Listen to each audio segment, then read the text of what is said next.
नमस्कार, खबरों का पंचनामा देख रहे हैं आप। मैं हूं आपके साथ पूजा। हम लेकर आए हैं देश और दुनिया की 5 बड़ी खबरें, जिसपे चर्चा के लिए मेरे साथ स्टूडियो में मौजूद हैं कैपिटल टीवी के editor in chief doctor Manish Kumar. Doctor साहब, बहुत बहुत स्वागत है आपका। धन्यवाद। सबसे पहले नजर हेडलाइंस पर। मणिपुर के मुद्दे पर संसद में जोरदार हंगामा, लोकसभा राज्यसभा की कार्रवाई स्थगित। मोदी सरकार चर्चा के लिए तैयार, पर विपक्ष सिर्फ हंगामे पर अड़ा।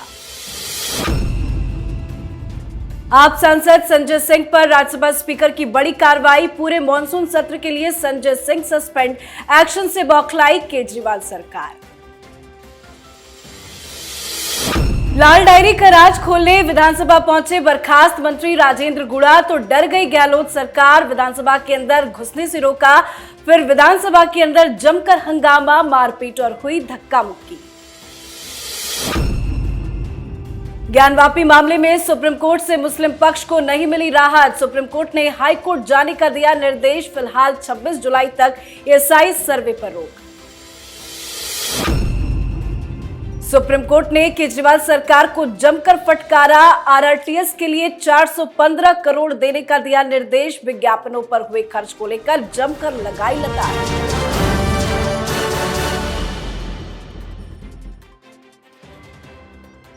आज खबरों की शुरुआत में सबसे पहले बात विपक्ष के दुर्भाग्यपूर्ण रवैये की। संसद के मॉनसून सत्र का आज तीसरा दिन था, पर अफसोस आज भी सदन की कार्रवाई नहीं हो सकी। आज भी शुरुआत मणिपुर मुद्दे पर शोर के साथ हुई। विपक्षी दलों ने संसद परिसर में प्रधानमंत्री मोदी के बयान की मांग को लेकर प्रदर्शन किया। विपक्ष ने प्रधानमंत्री सदन में आओ के नारे भी लगाए। विपक्षी दल मणिपुर पर प्रधानमंत्री नरेंद्र मोदी की ओर से दोनों सदनों में बयान दिए जाने की मांग कर रहे हैं, तो वहीं सरकार कह रही है कि वो चर्चा के लिए तैयार है, पर विपक्ष हंगामे करने में अड़ा हुआ है। मोदी सरकार बार बार कह रही है कि वो चर्चा के लिए तैयार है, पर विपक्ष इतना हंगामा क्यों काट रहा है? देखिए, विपक्ष नहीं चाहता कि संसद चले। 31 इंपॉर्टेंट कानून बनने हैं और ये टाइम बर्बाद कर रहे हैं।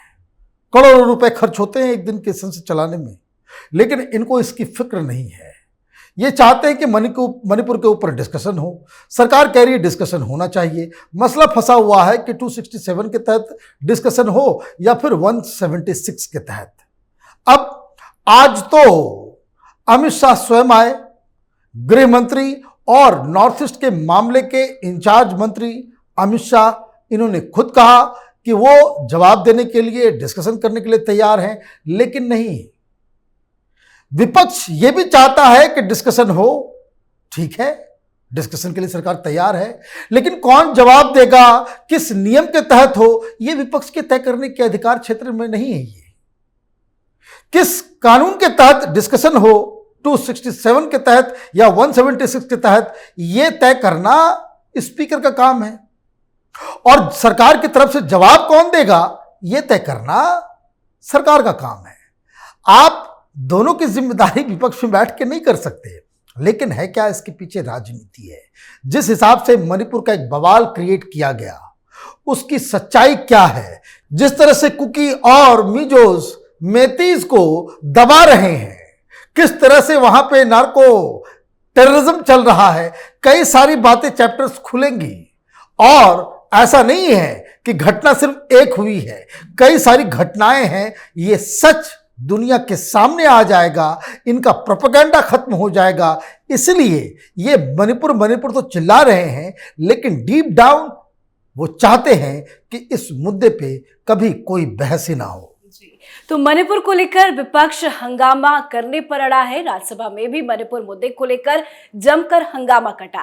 विपक्ष के विरोध के दौरान राज्यसभा सभापति ने आम आदमी पार्टी के सांसद संजय सिंह को मॉनसून सत्र की शेष अवधि के लिए आज निलंबित कर दिया। संजय सिंह को बार बार सभापति के आदेश की अवहेलना करने के कारण सस्पेंड किया गया, जिससे आम आदमी पार्टी बौखला गई है। आप मंत्री सौरभ भारद्वाज ने कहा कि अगर भाजपा की चले तो संजय सिंह को जेल में डाल देते। क्यों इतना आम आदमी पार्टी बौखला रही है? भाई, आम आदमी पार्टी को खुद देखना नहीं चाहिए। जब कभी भी बहस दिल्ली के असेंबली में होता है तो मार्शल लगा करके आप उठा के बाहर फेंक देते हो विधायकों को। कोई एक बार ऐसी घटना घटे तब तो दर्जनों बार ऐसा काम आपने किया, इसलिए इनके मुंह से ये ठीक नहीं लगता। रही बात संजय सिंह की, ये तो उद्दंड व्यक्ति है, कोई पहली बार थोड़ी कार्रवाई की जा रही है। आप वेल के अंदर कैसे घुसोगे? It is the house of seniors, इसके लायक ही नहीं है व्यक्ति। कहां कहां से लोगों को आप उठा करके आप राज्यसभा के अंदर डाल देते हो, जो वहां पे जाकर के कभी कुर्सी बजाता है, कभी कुर्सी पे चढ़ जाता है, कभी स्पीकर महोदय के शरीर के ऊपर आप बुक्स फेंक देते हो, कागज फेंकते हो, कार्रवाई चलने नहीं देते हो। तो ऐसे उद्दंड व्यक्ति के साथ क्या करना चाहिए? ऐसे व्यक्ति का स्थान ही नहीं है। दिक्कत क्या है कि सड़क छाप राजनीति को हम लोगों ने नॉर्मलाइज कर लिया है। इस तरह का बर्ताव एक अनसिविलाइज्ड, अनएथिकल, इमोरल तरीके से बर्ताव करने की जो आदत पड़ गई है और कोई एक्शन नहीं लिया जाता है, तो संजय सिंह जैसे नेताओं का मन जो है वो सातवें आसमान पे लगता है और भाई उसको फायदा हो जाता है कि बदनाम ही सही, कम से कम नाम तो हुआ, मीडिया में छाए, तो लोग डिस्कशन तो कर रहे हैं। इन सब चीजों का कोई फायदा नहीं होने वाला है। दिक्कत क्या है, विपक्ष को एक बात समझ में नहीं आ रहा। ये जो बिल 31 बिल है वो पास होंगे, उसको कोई नहीं रोक सकता। आप हंगामा करके वॉकआउट करोगे, सरकार सारे कानून को पास करेगी।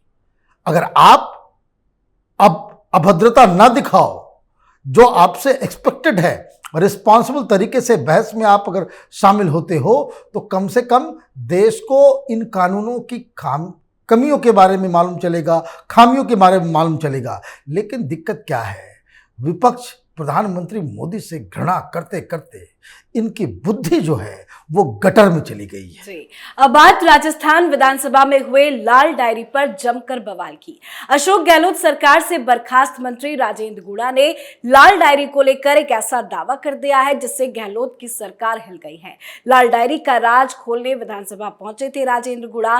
पहले तो उनको विधानसभा में प्रवेश नहीं करने दिया गया, उसके बाद संसद के अंदर उन्होंने स्पीकर के सामने जैसे लाल डायरी लहराई तो हंगामा बढ़ गया। उन्हें खींचकर बाहर निकाला गया। बाहर मीडिया के सामने आते ही वो रो पड़े। राजेंद्र ने आरोप लगाया कि लगभग 50 लोगों ने उन पर हमला किया, मुक्का मारा, लात मारी और उनसे लाल डायरी छीन ली गई। जारी बवाल के बीच बर्खास्त किए गए राजेंद्र गुड़ा को अब कांग्रेस ने भी पार्टी से निष्कासित कर दिया है। आखिर क्या है ये लाल डायरी का सच? भाई ये मोहब्बत की दुकान चल रही है ना। कहाँ है राहुल गांधी? सुना आजकल वो कहीं छुट्टी मनाने चले गए हैं, बताया जा रहा है। छुट्टी का नाम तो लिया जा रहा है, लेकिन तो कोई इलाज चल रहा है दिमाग का या पता नहीं किसी चीज का। अब ये लाल डायरी किसी कांग्रेसी लीडर के घर ईडी और सीबीआई का इनकम टैक्स का छापा पड़ा था। ये 2018-19 की बात है और उस समय मुख्यमंत्री ने इन्हीं राजेंद्र गौड़ा साहब को कहा कि भाई बहुत अनर्थ हो जाएगा, जाओ वहां ईडी वाले आ गए हैं, इनकम टैक्स वाले आ गए हैं, वो लाल डायरी गायब करके लेकर के आओ। और ये भाई साहब वहां जाते हैं और एक सर्जिकल स्ट्राइक के माफिक वहां से उस लाल डायरी को उठा करके ले आते हैं। उस लाल डायरी में है क्या? ये कह रहे हैं कि अगर इसकी सच्चाई सामने आ जाए तो गहलोत साहब जेल चले जाए। सारे इलीगल ट्रांजैक्शन और 1-2 लाख 2-4 करोड़ का नहीं, 200 से 500 करोड़ के बीच की पूरी जानकारी है उसके अंदर कि पैसा कहां से आया, किसके किसके पास गया, दिल्ली में किसको दिया गया और राजस्थान में कहां कहां बांटा गया।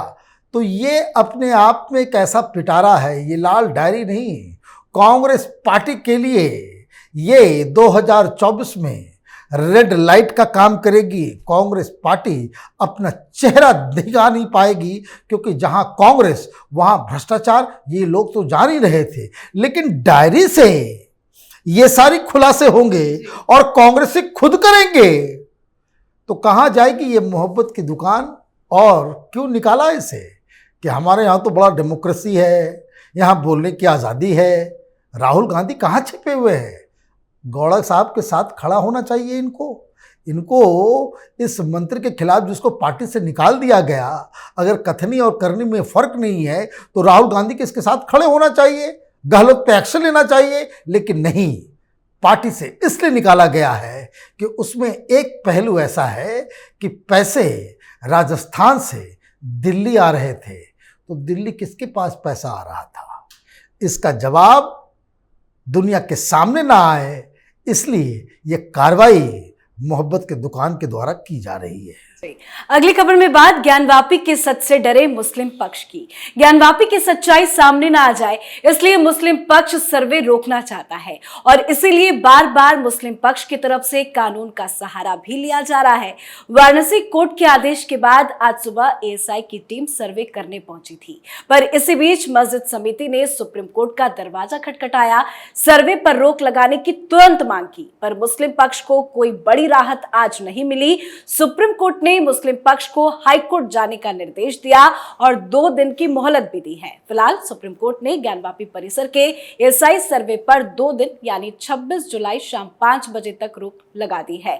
फिलहाल तो 2 दिन के लिए रोक है, लेकिन मुस्लिम पक्ष क्या सच छुपाना चाहता है? सच छुपाना तो अपनी जगह पे है। मुझे तो आश्चर्य है कि चीफ जस्टिस ऑफ इंडिया के सामने, चंद्रचूड़ साहब के सामने मुस्लिम पक्ष ने सफेद झूठ बोला और जज साहब उसको पकड़ भी नहीं पाए। ये कैसे न्याय होता है इस देश के अंदर में? वो चले गए कि माय लॉर्ड आज तो बंद करवाइए, वहां पे खुदाई शुरू हो गई। कहां खुदाई हो रही थी? इन्होंने कहा भाई 30-30 लोग घुस गए हैं, अब वहां पे खुदाई करना चाह रहे हैं। तुषार मेहता जो सरकार के वकील हैं, उन्होंने कहा कि कोई खुदाई नहीं हो रहा है, ये आश्वासन दे रहे हैं कि वहां पर सिर्फ मैपिंग हो रही है। आज अगले 1 सप्ताह तक कोई खुदाई नहीं करने वाले हैं हम लोग, लेकिन ये झूठ कि खुदाई हो रही है, वहां पे डिस्ट्रक्शन हो जाएगा, वहां पे बहुत ही अजीबोगरीब दलील दी गई वहां पे। और जज साहब ने कहा अगर ठीक है भाई 2 दिन के लिए हम काम को रोकते हैं, आप हाईकोर्ट जाइए, हाईकोर्ट का फैसला होगा, उसके बाद फिर काम शुरू होगा। क्यों गए? वो इसलिए गए क्योंकि सबको मालूम है, जस्टिस चंद्रचूड़ को भी मालूम है, सुप्रीम कोर्ट के तमाम जजेस को मालूम है कि वो जो ज्ञानवापी है, ये तो उर्दू और फारसी और अरबी पढ़ते पढ़ते जीवन बिता दिया और नाम मस्जिद का रख दिया संस्कृत। अजीबोगरीब दलील है ये, जो कहते कि भाई देखते ही सारे लोगों को, पूरी दुनिया को मालूम है, मुसलमानों को भी मालूम है कि औरंगजेब ने वहां पे मंदिर तोड़ के मस्जिद बनाई थी। उसके बाद भी अगर आप ये गंगा जमनी तहजीब और हिंदू मुसलमान की एकता की बात करते हो, इस जिद पे अड़े हुए हो कि वहां पे गुंबद है इसलिए वहां पे वो मंदिर कभी नहीं होगा, वो मस्जिद की तरह ही काम करेगा, ये नहीं चलेगा। अगर ये रवैया मुस्लिम पक्ष का रहा तो आज ज्ञानवापी है, कल मथुरा होगा और उसके बाद तमाम 3-4 हजार इस तरह के मंदिर जिसे तोड़ के मस्जिद बनाई गई, इन सब के ऊपर हर बार हर समय यह बवाल मचता रहेगा।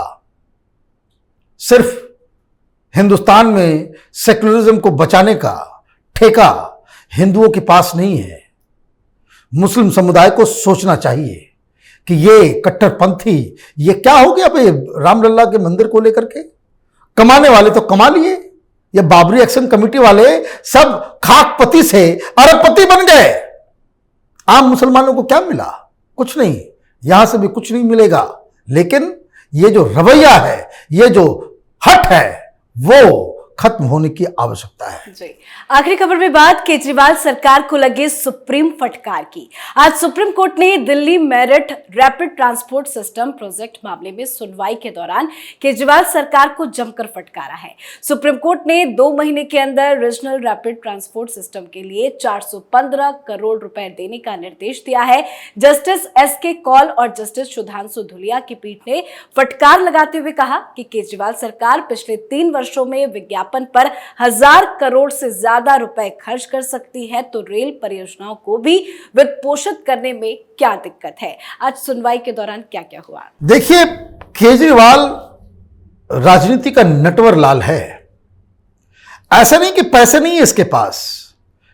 ये रैपिड रेल है, ये दरअसल मेरठ अलवर आसपास के जो सिस्टर सिटीज हैं दिल्ली के एनसीआर के अंदर, वहां पे एक अल्टरनेटिव ट्रांसपोर्ट सिस्टम जिससे बहुत सारी गाड़ियां नहीं आ पाएंगी तो पोल्यूशन कम होगा, दिल्ली का कंजेशन भी कम होगा, उसके लिए एक बहुत बड़ा इंफ्रास्ट्रक्चर प्रोजेक्ट है। लेकिन अगर ये तैयार हो जाए दिल्ली के विधानसभा चुनाव से पहले, तब तो क्रेडिट बीजेपी लेकर के जाए कि देखो कितना कमाल का चीज बन गया। जिस तरीके से टोक्यो में, न्यूयॉर्क में इस तरह से जो शटल्स जो है वो चलते हैं अलग अलग शहरों से मेन सिटी के लिए, ये तो मोदी को क्रेडिट मिल जाएगा, बीजेपी वालों को। तो इसने क्या किया, ये 3 राज्यों में जुड़ा हुआ चीज है, एक केंद्र सरकार है, एक दिल्ली है और एक यूपी है। 31,000 करोड़ का प्रोजेक्ट है, 4,000 करोड़ देना था यूपी को, 1100 देना था दिल्ली को और बाकी केंद्र करेगी, केंद्र का प्रोजेक्ट है। आपने क्या किया, आपने कुछ दिया और कुछ नहीं दिया। ये तो सरकारी प्रोजेक्ट है, एक व्यक्ति पैसा नहीं देगा, एक सरकार पैसे नहीं देगी तो काम लटक जाएगा। तो ये लंबा कर खींचना चाह रहे थे कि जो हो चुनाव के बाद हो, ताकि कोई क्रेडिट ना जाए। इसीलिए जब ये मसला कोर्ट पहुंचा तो जब सुप्रीम कोर्ट के जजेस ने कहा कि भाई एडवर्टीजमेंट तुमने कितने खर्च किए, और आज 3 सप्ताह के बाद उनको एफिडेविट देने के लिए कहा गया था। तो 1073 करोड़ रुपए कितना देना है इस आरआरटीएस में, अरविंद केजरीवाल को 415 करोड़ रुपए देने हैं। एड में कितना खर्चा किया, 1073। तो जैसे ही एफिडेविट आया, केजरीवाल ने कहा कि हुजूर हमने 1100 करोड़ के आसपास खर्च कर दिया है। जज साहब नाराज हो गए, बोले कि अभी तुरंत पैसे दो, तुम देते हो या फिर हम तुम्हारे बजट को ही कट कर दें। बस दिल आना शुरू कि ठीक है हम दे देंगे। फिर उसने चालाकी, अभिषेक मनु सिंह भी उनके परमानेंट कांग्रेसी लीडर, वो भी वही रिप्रेजेंट कर रहे थे। उन्होंने कहा कि सर ऐसा कीजिए, कम से कम इसका पीरियड बढ़ा दीजिए। फिर जस्टिस ने कहा कि तमाशा बंद करो, ये ऑलरेडी जो पेमेंट का जो शेड्यूल है ये बहुत ही लंबा है। राजनीति क्या है कि किसी तरीके से एन केन प्रकारेण ये प्रोजेक्ट्स जो है वो स्लो पड़ जाए। ठीक वैसे ही जैसे 2019 चुनाव से पहले